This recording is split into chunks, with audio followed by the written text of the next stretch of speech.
Yeah. He's a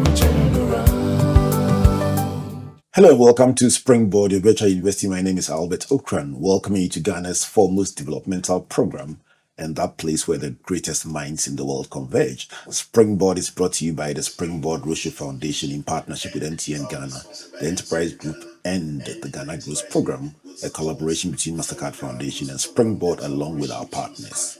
Last week we had a great time with my friend Dotun Osiyemi, who told a compelling story about 15 years ago and how new knowledge, how a sense of restlessness, how asking questions, and how training could chart a path to a new career, and how after that path has been created, a combination of mentoring, discipline, and values, among others, helped him to push on to become successful in his work as a consultant in soft skills. So Dotun is the CEO of Doteris Consulting Limited, and he transitioned years ago from his role as a CEO in an oil and gas company at the time, Sahara, and he became a consultant in training. I made a promise that today we'll take one of the training models and have a conversation about it. So here we are today talking about multiple intelligences. My friend Dotun Osiyemi. Dotun, good to see you. Nice to see you once again. Thank you, Albert. Thanks for the session one. It got so much review, and I'm not in the least surprised at the ongoing conversation about the power of choice and the power of relationship. But for you, thanks for making the time to be with us. Thank you. So today we're ready for another enthralling conversation about intelligences. Yeah. Right. Why is it important that we have today's conversation? It's important because you find out that you need it to excel in your personal life. You need it to excel in your professional life. You need it even as an entrepreneur. You need it even as a student. In fact, everybody needs it because you realize that there are certain things that you may be falling short of, all because you are ignorant of those intelligences. And the beauty of it is that they are learned skills. They are learned intelligence that you can pick from books, you could pick from mentors, you could pick from even do your own research and just to improve yourself. But if you don't know those intelligences exist, you may be falling short in whatever area you find yourself. I'll tell you what, this is so real that if you know somebody who's not listening or watching today, just call them and tell them this could change your life forever. Have you ever met somebody who's so calm under pressure and you wondered, how do they do it? Well, that is one of those intelligences. Have you met somebody who talked to you and you could literally sell everything you have because you are convinced that what they say is what it is? That's another intelligence right there. So let's do a bit of historical journey about how we got to where we are today with all the leading researchers talking about the power of these intelligences. So let me go back to maybe 1983 and the groundbreaking work of Howard Gardner, who wrote a book, The Frames of Mind and the Theory of Multiple Intelligences. Howard Gardner wrote about innate abilities and biopsychological potentials that everyone has that could put you in a good position in your leadership, in your personal relationships, in your communication, in your collaboration and teamwork, and just your professional work. And what he did with those was to list things that one could easily relate to and say, are these not natural abilities and talents? Things like linguistic ability, things like logical or mathematical intelligence, spatial intelligence, bodily intelligence, those crazy sports people, and then musical intelligence, interpersonal intelligence, intrapersonal, naturalistic, and existential intelligence. So this was the theory. And then 12 years later, what many of us know about Daniel Goleman's work on emotional intelligence came around in 1995. And it was about why it can matter more than IQ. Emotional intelligence, why it can matter more than IQ. And that best-selling book led us down a path where many came to admit that the 5 pillars of emotional intelligence: self-awareness, self-regulation or self-management, motivation, empathy, and social skills were very critical in the journey of every leader and every manager.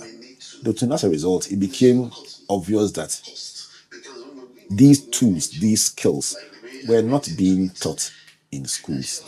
So generally, it became a part of many of the bodies of research, a call to educational institutions to take a second look, because what was being used or what was making people rise up the ladder was not being taught in school. So this is the basis for today's conversation. Yeah. And friends, my guest for today, Dotun, has come up with his own compilation of intelligences that he believes if you work with these ones, you'll be fine. He says, listen, Gardner laid the foundation, Goldman highlighted emotional intelligence, but he's done a compilation that brings emotional intelligence along with other intelligences that you think could be great. Help us to understand why we should pay attention to them, even before you tell us these intelligences that you compiled.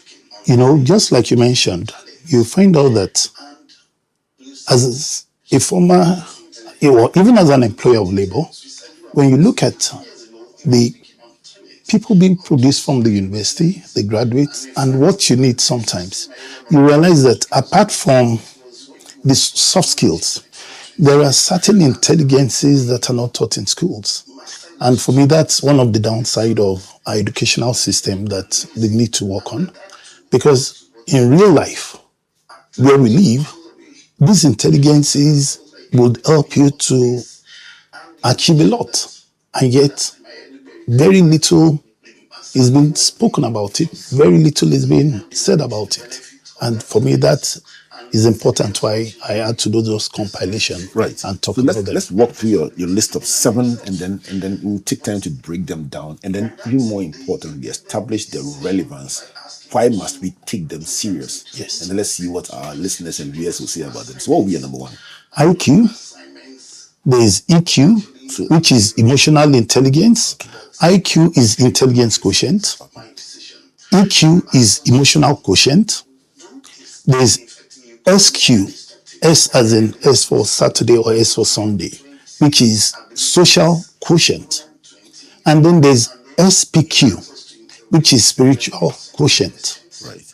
There's also what I call CQ, which is cultural quotient. Okay. And then there's HSQ, which is hungry for success quotient. And the final one is AQ, which is adversity quotient. Right. So before he starts breaking them down, just by the name alone, which of them is your favorite? So please listen to these 7 as we break them down with my friend Dotun Osiyemi. Dotun, let's start with the first one. Really, I mean, your IQ is inherited a bit, is it? Yes, IQ is inborn, and that's what helps you through school, but it has its own limitation as well. So what in essence is IQ? So IQ is just a score at which they're able to rate you based on your age and everything in terms of how you reason, how you're able to memorize things, how promptly you can recall things, and things like that. So you find out that it's really inborn, and it's important as well. Let's not play down on it. Most of the people who taught us in school, the professors and all that, most of them have very high IQ. But as time goes on, just like you mentioned a while ago about Daniel Goleman, we started seeing some of the weaknesses in that. Goleman's theory was to say that even though the whole world has focused on the person's IQ, which really they had nothing to contribute to as the measure of your intelligence, there are other intelligences that are acquired that could make a bigger difference than the one that you were born with. Because really, if it was only what we were born with, the some people are born successful, and others should just resign themselves. Exactly. Right up front. And that's what made Goleman's theory very popular. So your second one, not surprisingly, is emotional quotient or emotional intelligence. Yeah, there was one philosopher that says that EQ can actually make you a star in the workplace.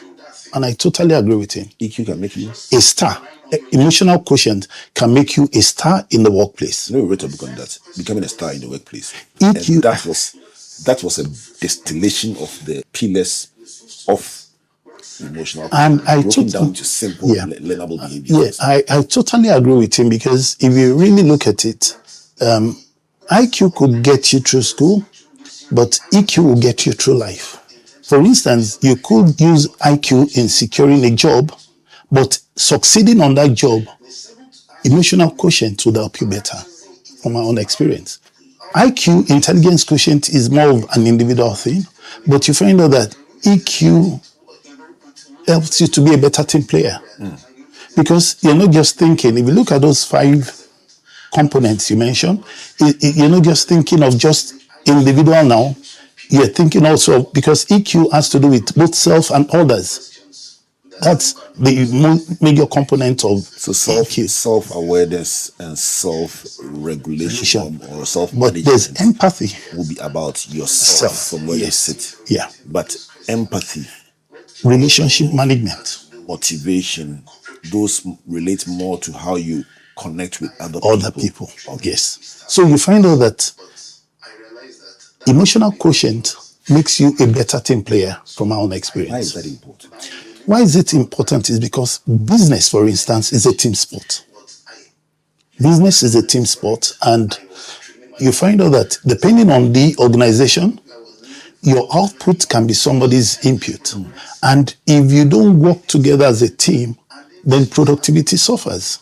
But we've seen some people who they could make a first class because of IQ, but they're very poor team players. Some of them may even have very poor work ethics or poor work attitude. So you find out that I remember there was a time I was speaking with an HR expert, a very senior person, and he said, Dotun, do you know that I could actually take somebody who made a second class, but who has a very positive work attitude and good team player, than somebody who has a first class with poor work attitude and who is not a good team player? And I was like, first class and second class? He says, no, I will take that second class. Why? He says, because he is a better team player, because in our organization, teamwork is critical for success. Would it be your position? What has become almost the thought among many HR professionals, that the kind of skills you need at the lower end of the management or career ladder are very different from the ones that you will need as you climb higher? That'll be your position. That's true. Because you find out that at some point in time, your roles change from just being just technical to now managing people. And when you're managing people, the mindset is different. The kind of, before probably you were taking instructions, now you're making decisions. So even because at lower level, decision making may not be too critical skills at that level. Problem solving may not be such a critical skills, and some other kind of skills. But at the senior level, is very important. And one mistake could cost millions. Exactly.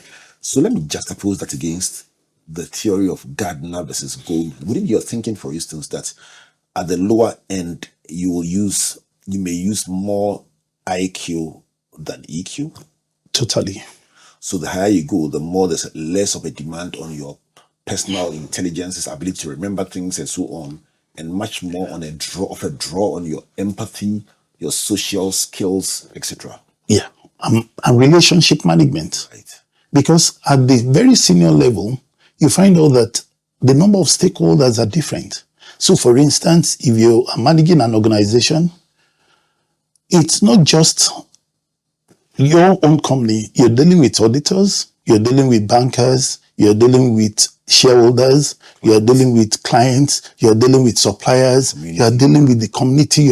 So you find out that at that particular point in time, your emotional quotient, if it's not high, you may be operating at suboptimal level. You can make a statement and it causes trouble. Or even not just that. You mentioned about self-regulation, self-control. Yeah. You find out that at the senior level, A lot more is expected at that level when it comes to emotional quotient.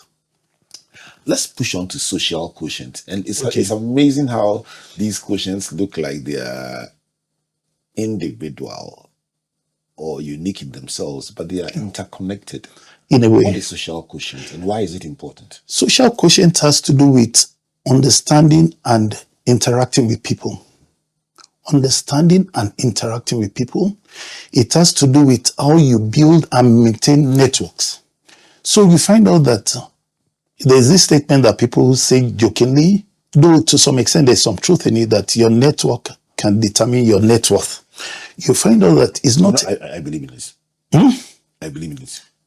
Although it's not been empirically tested. Why must it be? if I, But to some if I extent. wonder something from you, I can send you a text message.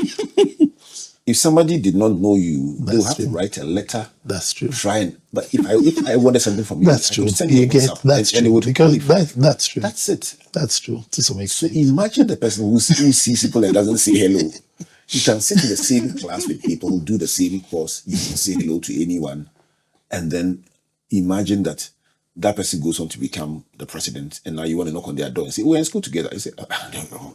That's true.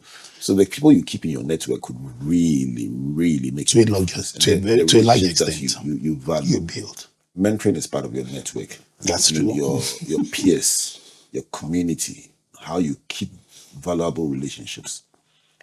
It's unbelievable. For even people say it's going to be the currency of the future. Interpersonal relationship skills. It's so important because it's as important as money sometimes. Yeah. You agree? Oh, social quotient is big. It is big.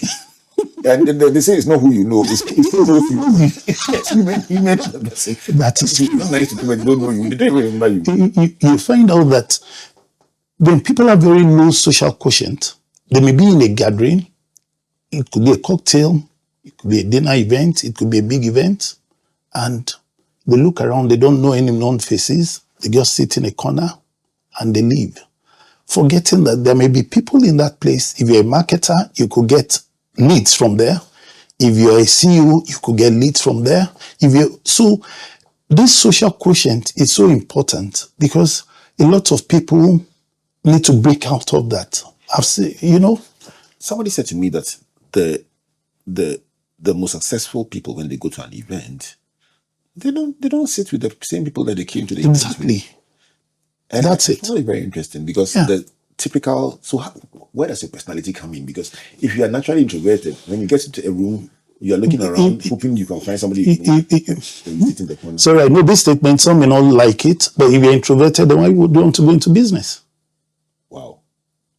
Why do? Because if you run a business, you're technical like a salesperson. So from where you So sit. a closed mouth is like a closed destiny. So what does a person who says that is how I am naturally? What should they do? Be an employee. Oh wow. But if you want to go into business, Is there a place for learned behavior? yes, then you could learn it. It's all these ones that we're talking that learn skills, but you can't tell me that that's where I am. You'll be losing sales. For instance, that training that you did was where I met George Kojo Addison, and today we're best friends. What if I didn't exchange contact? Once in a while, he just calls me, "Dr. Where are you? Let's have lunch." Right. Are you getting it? What if at that time he was the MD of Star Life Assurance? I don't know if I'm right. Yeah. You remember? But I made a lot of contacts there. Yes. And today we are still friends and leads to come from that. But so if you decide that you will go to an event and you keep to yourself, how would they know that they could be of help to you? So even from what you just described, it literally was from that event that we've kept in touch for the past 15 minutes. That is it. You are still friends indeed. Right. You see? So You see the benefit of social... relation to that person that says, but for today, my whole framework, mental construct, I enter an event, look for somebody I know, sit at my table, and stay in my corner throughout. What would be your recommendation? Start working on icebreakers. Why I say start working on icebreakers is because you need to, first of all, know how to compliment people, know what to say that is not offensive.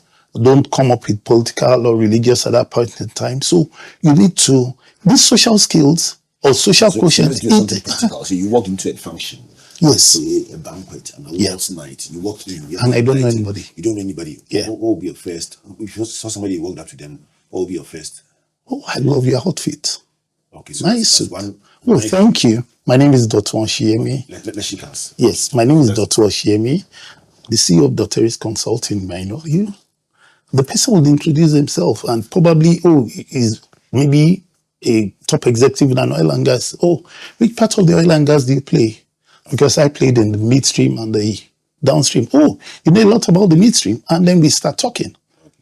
So two things I've learned from what you've said. One is compliment the person. Yes. And that's a good icebreaker. Yes. Number two, show an interest in the area in which they work. Yeah. So if you went and you started saying a lot about yourself, it can be offensive. It can be very offensive. Okay, so start by getting to know a bit more about them. Yeah. When does that become too invasive? You find out that most times at that cocktail, you try to limit it and then you schedule a proper appointment. Okay, so Just in case. No. Then you exactly operate. That's it. Because these social skills or social quotient, it's so important that you get it right. As much as possible, you don't want to create a very wrong first impression, but I've come to realize that you can never get it wrong with a nice compliment. And it has to be genuine. Because if the person's cloth is not properly ironed and all that, oh, I like your top, the person wonder what's this. It has to be genuine as well. Was on the program and spoke a while ago. Is that a good pointer to say, I love the part of your speech where you spoke about this? Exactly. Works. But it has to be genuine. Right. It's very, because when you're not authentic in social skills, I don't know how come. People know. It puts people off. I just don't know how that works. So please, I'm emphasizing on that because reflex, people just know whether you are fake or not. What about asking a question? But it depends on the kind of question. So the person just finishes. So you don't start making it look like you're interrogating or questioning the person. So you have to be very careful with questions so that the person just think that, why is he picking on me? Okay. But if the person made a speech and you're talking on that, fine. But you're just meeting somebody, or maybe you're sitting beside somebody in a plane or whatever, and you start asking too much questions. Maybe start thinking, could this person be from the BNI? Or is it? You put the person on inquiry. Okay. Most times. But if you enter somebody's office, and most times you may see pictures, oh, you've got a lovely family. Could you tell me about them? Okay. It will bring out the best in that person. Okay. What about sports? Sports also can be maybe the next level. Oh, you're into sports as well. Which sports do you do? I swim. Oh, that'll be nice. Then let's catch up one of these days. I swim too. So generally, find something that connects well. You have to. That could be that is it. Icebreaker. But all in all, we're talking about social skills. But I realize that in this environment, people really, sorry to say, their social skills quotient is a bit low because they tend to keep to themselves. If you once get to a gathering and they don't see people, known faces, I've come to realize that some people just keep to themselves. I'm going to come to the cultural. So far, we've spoken about intelligent quotient, emotional quotient or emotional intelligence, and then social quotient. Let me give you a couple of minutes to catch your breath, okay, and bring a message from our sponsors. When we come back, let's talk about the one that, until Dotun Osiyemi, I've not heard anyone talk about spiritual quotient. And for me as a pastor, this is heaven on earth, because you know, for we pastors, when you say something is spiritual, it makes me very happy. So this is Springboard Virtual University, brought to you by the Springboard Ratio Foundation in partnership with MTN Ghana, the Enterprise Group, and the Ghana Growth Program, a collaboration between Mastercard Foundation and Springboard, basically aimed at exciting young people about dignified and fulfilling work in the areas of agriculture, agribusiness, and ATVET. You will not believe, since we started 2 years ago, how many young people have been more bold to enter into these sectors, and how many impact stories that we have recorded of young people doing incredible things in the various aspects of the value chain.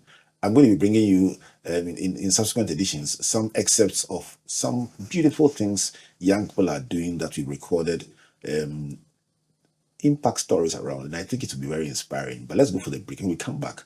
I'm going to tell you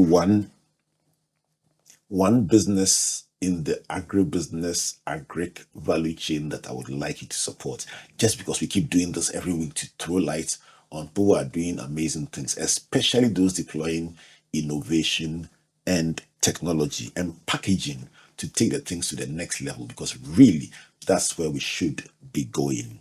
Let me throw the enterprise tip into the box and then we'll go for the break. And the question for today is, can I buy motor insurance for 3 months? Hey, you can buy motor insurance for as short as a month if you want, and as long as 12 months in advance. So, per the pricing guidelines, it's naturally more expensive to buy it in shorter periods of, let's say, a month or 3 months than it is to buy it for a year. Obviously, because of transaction cost. So that is the answer. You can buy for even a month if you want to. So if you were outside the country and you came for a month and picked an idle vehicle, you can buy insurance for, let's say, a month. And after that, pack it and go back to wherever you came from. So that really is a tip brought to you by the Enterprise Group. The number to call 030-263-4777. Email info@myenterprisegroup.io. Enterprise, your advantage. The Ghana Growth Call Center number for those who want to inquire about opportunities to pursue dignified and fulfilling work in the sectors I mentioned. The Ghana Growth Call Center number is 030-8255-775. When we come back from the break, let's give a business in agriculture and agribusiness a big lift and a return to my guest, Dotun Osiyemi. Please don't go away. Whether it's 1924, 2024, or 2124, we've always known that you are driven by your sense of safety and well-being. It is what drives us to see you through from start to finish, from small to big. And in the last 100 years, as you have evolved, so have we also expanded to serve you in many ways. From cradle to grave, with expertise in insurance, life, pensions, properties, health, and for those beautiful memorable goodbyes. It's 2024, and in all our markets, our pedigree is recognized, our strength respected, our expertise valued, and our solutions sought by all who desire an advantage in life. Experience the time-tested and truly trusted 100 years legacy of Ghana's oldest insurer. Take charge of your future now. Insurance, life, pensions, property management, funeral services, health insurance. Enterprise, your advantage.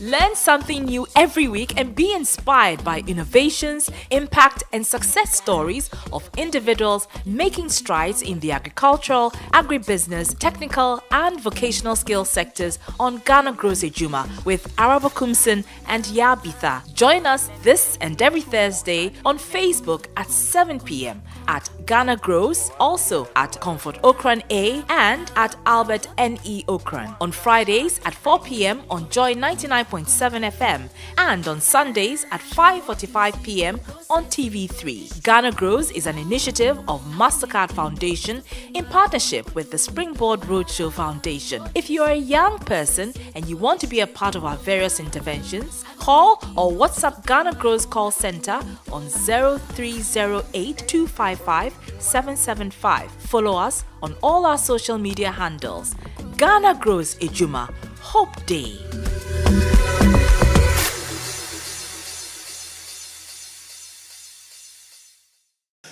Welcome back to Springboard, a virtual university, and to this incredible conversation about multiple intelligences, 7 different intelligences and their application to our day-to-day lives. And my friend Dotun Osiyemi trying to help us to appreciate why your ignorance about something does not mean that it will hurt you if you don't find out about it. And he's saying that these intelligences are largely learned behaviors. Springboard is brought to you by the Springboard Roadshow Foundation in partnership with MTN Ghana, the Enterprise Group, in the Ghana Growth Program, a collaboration between Mastercard Foundation and Springboard. This is also supported by our media partners, the Multimedia Group and the Graphic Communications Group. So let me bring you today some excellent work being done by a Ghanaian-owned business. And today, the business we are focusing on is Seshi Foods and Seshi Farm Goods. So these are two businesses in the same division, Seshi Foods and Seshi Farm Goods. And the lineup of products is palm soup based. And you know that if you like your abenquine, you know that you can get abenquine in a tin already done, and it's good for you to go. Tomatoes, fresh habanero pepper, and then garden eggs. So these are their products that they package in a beautiful way so that they are ready to use, processed and good to go. So that is the lineup of their products, and would like to encourage you to look out for their products and to patronize them. The number to call for Seshi Foods 054-518-8907. 054-518-8907. Somebody saying, so if me too, I'm doing my own, how do I get to be on Springboard for free? It's a very simple thing. More simple than you think. If you are watching us on Facebook or any of the social media platforms, just type your business name and your social media handles. We'll go check it out, do some verifications, and once we are satisfied, we will not even call you to tell you. We'll just put it out there and blow it big so your business can get more customers and you can become another big Ghanaian business to the glory of God. That's all we want from it. If you ever need your products, we'll buy it and pay in full for it, because we don't believe that the businesses that we give opportunity to, we must benefit in any way from them. We buy and pay in full. And that's the whole deal about this opportunity we are giving to Ghanaian-owned businesses. We buy from friends and we pay. That's true. Yeah.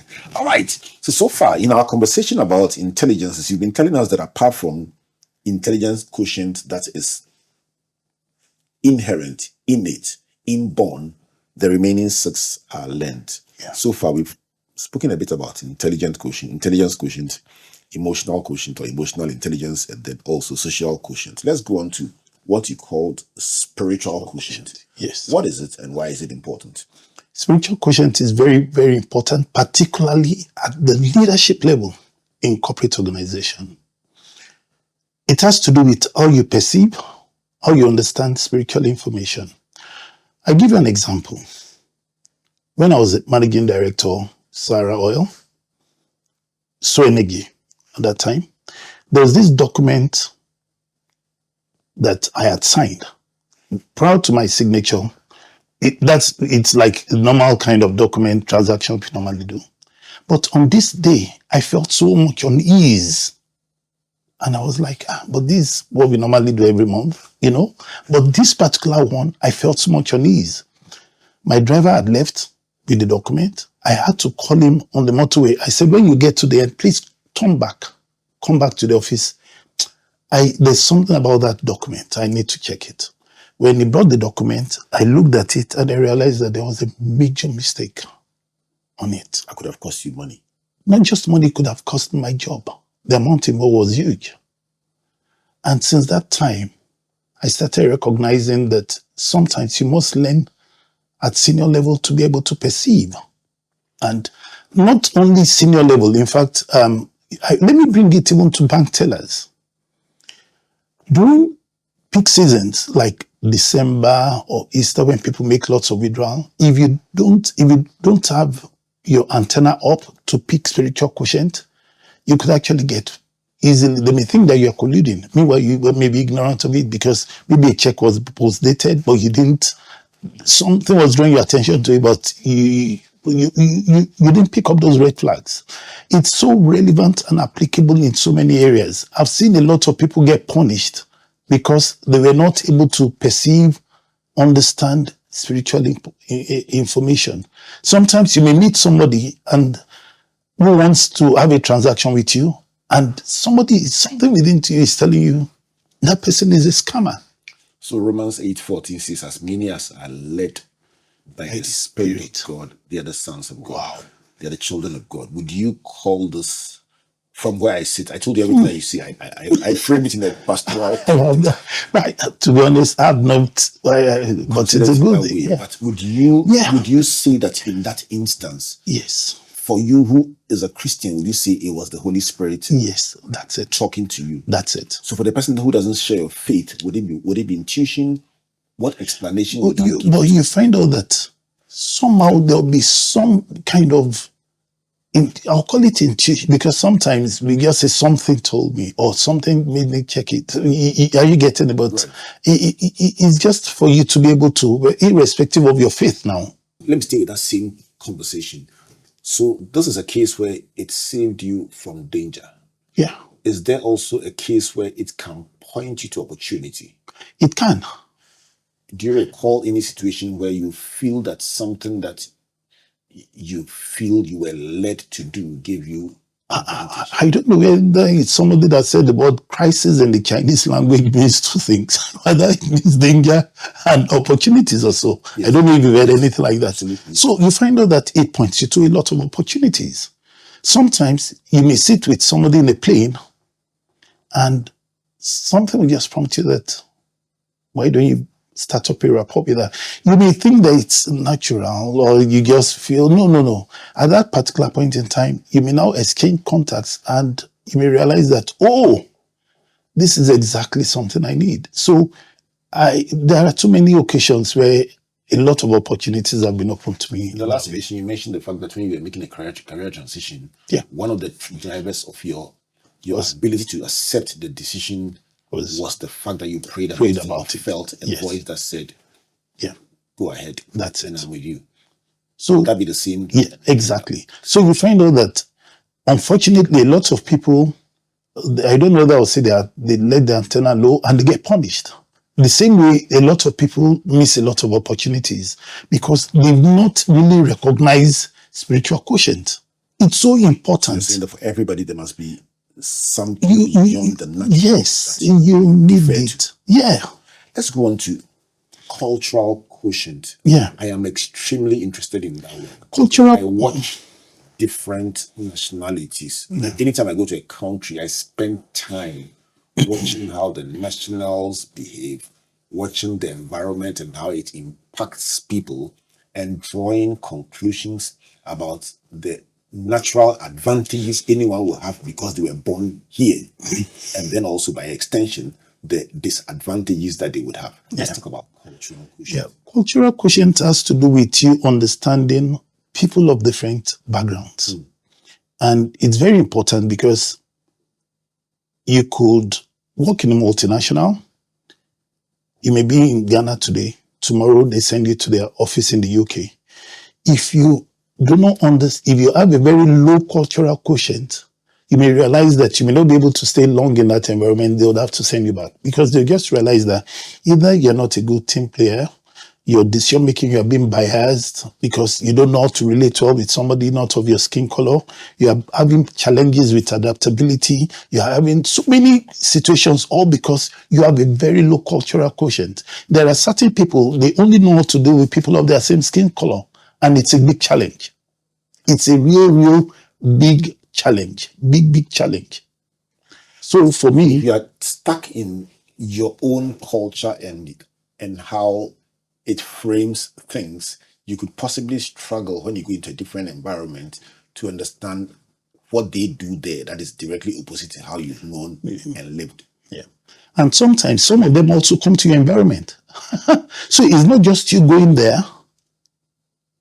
It's not just you alone going there, right, but they also come here. We have a lot of, for instance, you look at Ghana now, from the time they started doing there was this program that a few years ago in December, is it Beyond the Return? You could see a lot of tourists coming in, a lot of, not everybody knows how to relate with people not on their skin color, but it's very important that you quickly learn. And some of even when you're meeting people not of your skin color, you could go read about them, read about what some of their likes and things they don't like. For instance, if you're dealing with an Indian, not every Indian, but there's some of them that are Hindu that worship cows. You are sensitive not to give them leather products. Okay.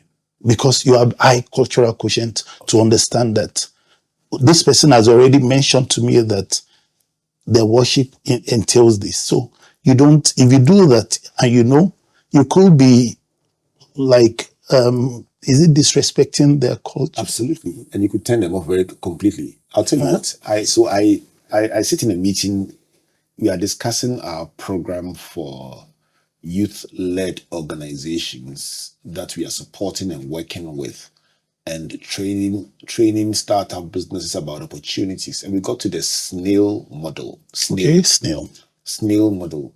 And we're looking at, so which of the districts will we roll out the snail hard skills training model? And I said to them, please, of all the districts you choose, stay away from the Yellow Krobo district, the Manya Krobo district, because they don't eat snails there. If you are not aware of this culturally, you could set up a business there, very excited, and invest money and everything. Nobody eats snails. Yeah. Snails walk about freely because culturally they don't eat snails. You should know. So I recall interviews with my friend Janet Suganals, the head of the EWN Women's Network, and then she also is the CEO of AfriBiz. And she was talking about working at the time in Nestle and traveling to Nigeria and Cote d'Ivoire and different countries and comparing the expectations and the cultural differences. It was quite interesting. Yeah. And then I also recall Rosalind Trenati also sharing in the similar interview about different places where you are and finding that people respond differently. Totally. I can think to several people I've interviewed, but the same thing keeps coming up. That if you are wired in a certain way and you are used to a certain culture, if you find yourself interacting with people from a different persuasion or different background, if you don't adapt very quickly, it could hurt you. And you say these are all learned. And because it takes a high cultural quotient to know how to quickly adjust. Even as close as Ghana, Nigeria is, if you look at for funerals, in Ghana, you usually ask for the code, dress code. In Nigeria, we wear any color. You could go to a funeral with blue, you could go with yellow, we just dress. So, but in Ghana, you tend to follow the code. If they say black and you just wear a yellow or blue, people may feel that you don't belong, or you don't, not respect them, but that you've not tried to comply. I don't know, not comply, but it's nobody. Out of place. Yes, exactly. So you find out that, so for me, cultural quotient is very, very important. Right. Very, very important. Interesting. Let's go on to what you call, and when you made a list at first, I'll tell you point blank, this was my favorite, HSQ. HSQ, Hungry for Success Quotient. Hungry for Success Quotient. It's an intelligence, but you find out that there is no great organization. No, you can't build a great institution without it. It's impossible. Let's talk about it. Yeah, because the truth about Hungry for Success Quotient, what it does is that it galvanizes you to the point where you want to get to your fullest capacity. What are the signs, the common signs of somebody who has this trait? One, it's not for personal gain. And they're always thinking about, how do I transform more lives? How do I impact more people? It's always about, the vision is always about people, for people like them. So while you are still thinking, wow, this is huge, the person is already thinking of his next move. Wow. So Hungry for Success Quotient is so critical, particularly, and those kind of people, when they say that you are the type that you're not flowing along with them, most kind of people, they don't seek advice from you anymore because they realize that it looks like you have plateaued. They're still going on. So if you're the kind of person that is easily satisfied and plateaus very easily, it will be difficult to remain in employment or in the network of somebody who has. You can be in a network. You can be in a network. They are always on the move. They're always on the move. Yeah, because they always believe that, look, there are still more mountains to climb. There's still much to do. Meanwhile, you're already looking at it like, oh, this is too much. This is way too much. And I'm sure if you're a listener and a viewer listening to these questions, you're saying, this person's like this. This person has this one. You yourself, which one do you have? Have you thought about which one you have? And then let me ask you, Dotun. So for each of the intelligences or quotients that we are describing, you say they are learnables. They are learnable skills. They are learnable abilities. They're all learnable. How does one inculcate this hungry for success quotient? You find out that one of the ways you could inculcate it is you make sure that yourself and mediocrity become permanent enemies. You must be a permanent enemy for mediocrity. You find yourself walking alone sometimes. Most times, it's one of the traits. You walk alone. Because once once you don't see what they are seeing, and I don't also but they are very understanding. They understand why you can't say it. If you're still walking alone, it doesn't mean that you are isolated. But the level of your thinking, yes. People don't understand why you are making a fuss about it. Yes. Yet to you, it's a very serious. It's very, very serious. It's very serious. We just achieved. It's very, very serious because, the way they're seeing things is that they're realizing that, look, even God, the creator, one of his name is omnipotent. In other words, he's still full of potential. With all the galaxies and everything is greater. The systems are full. So how much more than what have they achieved?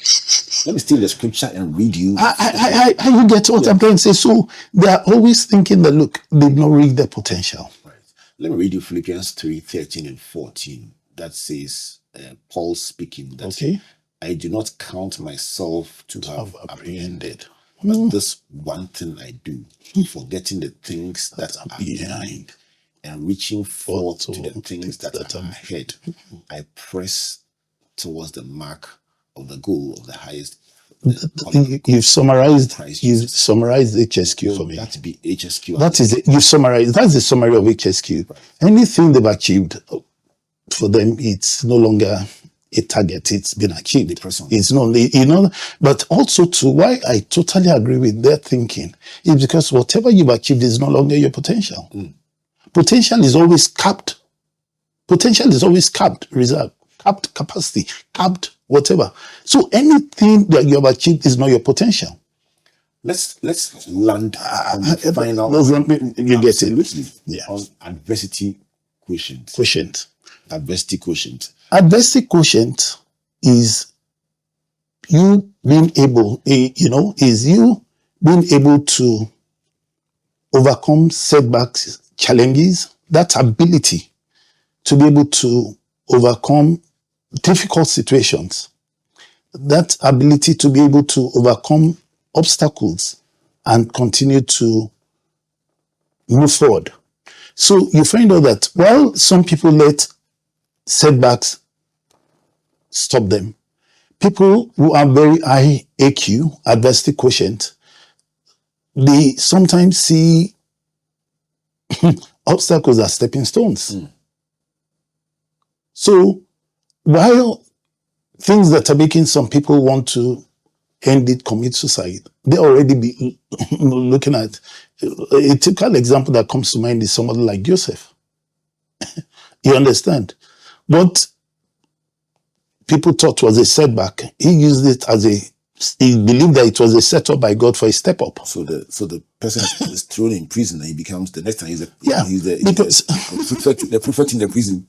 Yeah, because he sees setbacks as set up by God for a step up. So he looks at it in a different way. How does one build, especially in the world of disruptions, a world where sometimes you've done everything right and then something goes horribly wrong or something sets you back very badly. Somebody betrays you, the system rejects you, somebody that promised you a contract cancels last minute. Yeah. How does one build what you call the adversity quotient? A lot of people that have very high adversity quotient, they have anchored their faith in God.